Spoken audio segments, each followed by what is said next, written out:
Scientology TV just launched recently. And that Scientology is not just something you believe in, it's something you do. Well, I'm sure you would much rather just see for yourself. And that's what the Scientology Network is all about. To show you inside Scientology. Who we are, what Scientology is, and what Scientology can do. Now, when you were in the Sea Org, Scientology TV was under development. Yes. Was there a big buzz or excitement about what would happen when Scientology TV launched? Yes. What was the sense? Well, it was basically saying that it's gonna be all over everywhere, and there's gonna be like documentaries, and there's gonna be people flooding into Scientology as a result. So that was the internal party Yeah. line. Now, you're very much a realist. Yeah. Did you believe that? I personally didn't really think that this was gonna happen. Yeah. And that's the case. Yeah. Have you watched Scientology TV? No. No.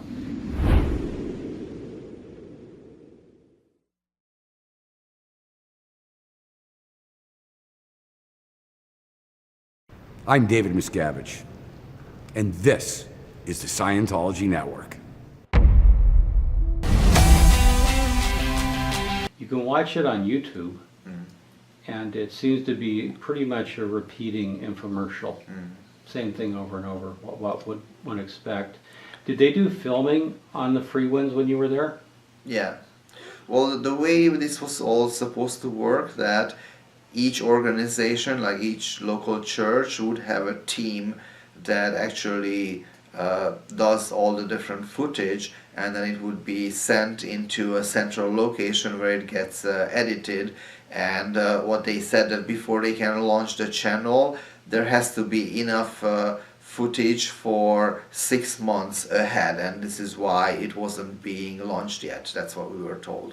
Now, did you get in any Scientology TV filming? Yes. Really? Yeah. So I could expect to see you on Scientology TV? Well, I don't think so, because if somebody is expelled from the church, then those people have to be taken out of the videos and pictures and everything. So they'll see you and they'll say, edit. You'll wind up on Yeah. the cutting room floor, as they Exactly. say. Oh, your 15 minutes of fame and the Sea Org are gone forever. Tis a pity. I was watching Scientology television, and again, we were talking about this. They have a special on Bridge Publications here in Los Angeles, and they go on about state-of-the-art digital, all digital printing, and we can rush out jobs anywhere in the world. It's like a primer on a printing factory, which is dull. Okay, Yeah. but then they tell these stories about how Colonel Prado in Colombia needed this material from Bridge Publications in a week, and we rushed it out and were able to get it there. Like, so, I mean, FedEx exists. I could ship something to Colombia in less than a week. Yeah. I was unimpressed. They make it sound like getting something there fast is a big deal when you have, you know, DHL, FedEx, all ways to ship, right? Right. But you mentioned when Flag had a big need for materials from Bridge Publications, that it took a long time. Yes, exactly. How long did it take? Well, some of the materials, they never arrived. Some of them, it took months. But on Scientology TV, they're bragging that they can turn it around like that. Yeah, the situation with that is that this whole thing was made up for the little churches that don't have such a high volume of demand of materials. And Flag does. And Flag has too much demand, and it just wasn't planned for that. Now, what kind of things does Flag need from Bridge Publications? Well, basically, all these materials that are needed for Scientology counseling, they used to be done locally, and that all changed. All that stuff is now being done centrally. So it made it worse, not better? Yeah, exactly. Yeah. Because when it was done locally, we could just do it, and then it was there. But then when they didn't do it locally anymore, there was the whole computer system where you had to put in the request, and then you could track the order, and it actually just added more complication to it, and the result became worse. So it made Scientology even more bureaucratic. Exactly. Now, how hard is it for you as a Sea Org member to work within Scientology's bureaucracy? It is very difficult because everything has to be approved by several people. Even if you want to take a day off, the request to get a day off has to go through like 5, 6, 7, 8 people, and they all have to approve it. To just get one day off? Yeah. So literally that's like having 7 or 8 bosses. Yeah. Now, were you often cross-ordered? Well, a cross order is when you are supposed to do something, and then you get an order that is against what you're doing, or basically something that shouldn't happen based on the policies that govern the church.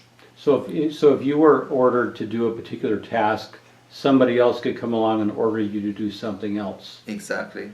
And then somebody else could come along on top of that and order you to do something else. Yeah, there was like an example where like I was printing different things, but the things that I was printing only supposed to be for internal usage, and there was a long kind of operating basis where certain promotional materials were also printed there, and at one point I said, I'm not going to print this because the policy says that these kind of things shouldn't be printed by me, but it should be printed where all the promotional materials were being printed. And this became a whole fiery thing. Like the people involved were very upset, and basically for years and years and years I was cross-ordered to not do my job, but do a printing that was supposed to be done by someone else. And it actually delayed all the things that I was supposed to do, because whenever I had to do those promotional printings, that has to be done right now. Because, so did you get in trouble? Yeah, there was a time when I got yelled at because of this, but I held my ground. Yeah, you still. But it wasn't really like something smooth. Like it's not like there is a certain way of how it's supposed to be done. Everybody agrees. I have to actually fight it out so that they do it the way it's supposed to be done. So there's a great amount of stress working in the Sea Org. Yes. Is there a lot of yelling and screaming? Yes, there's a lot of yelling.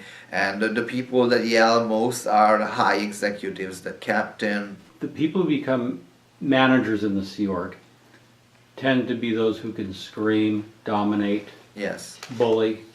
Yes. Now, did you ever see any physical assaults? No,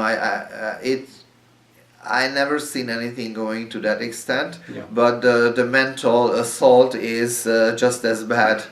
Well, certainly, yeah. When you have that kind of screaming at you constantly, and there's nothing you can do about it. No.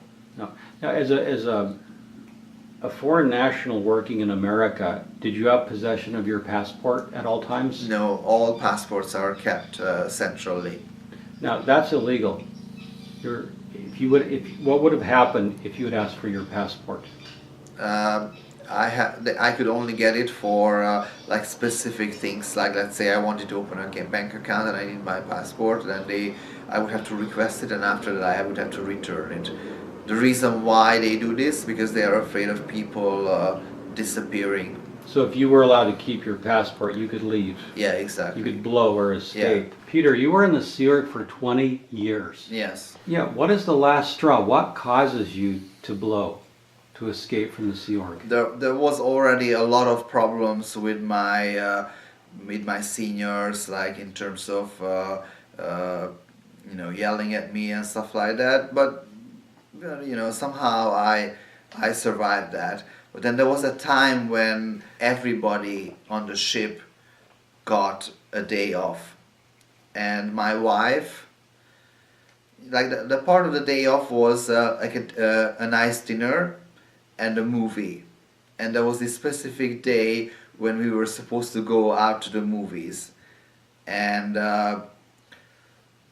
one of the RTC terminals, like the RTC terminal on the ship, actually called ethics and told them that my wife was not supposed to go out to the outing because I mean, I don't have the exact numbers, but the week before she did 37 hours of auditing, and that past week she only did like 36, and that is down. But per the policy that was operated on, if she did above 35, then she would be good. So she basically cross-ordered this the policy, and so that was the last straw. Like I remember I went down to the cabin, and then she told me that she couldn't go, and I was really upset, and I was gonna go also, but I decided that I wasn't gonna go to the movies by myself either. And that's when we decided that that's it, we're not doing this anymore, we're gonna leave. Yeah, and it's fascinating that these things that are seemingly small are actually the culmination of 20 years of abuse. Yeah, but then I also have to add that she was one of the top producing people on the entire ship.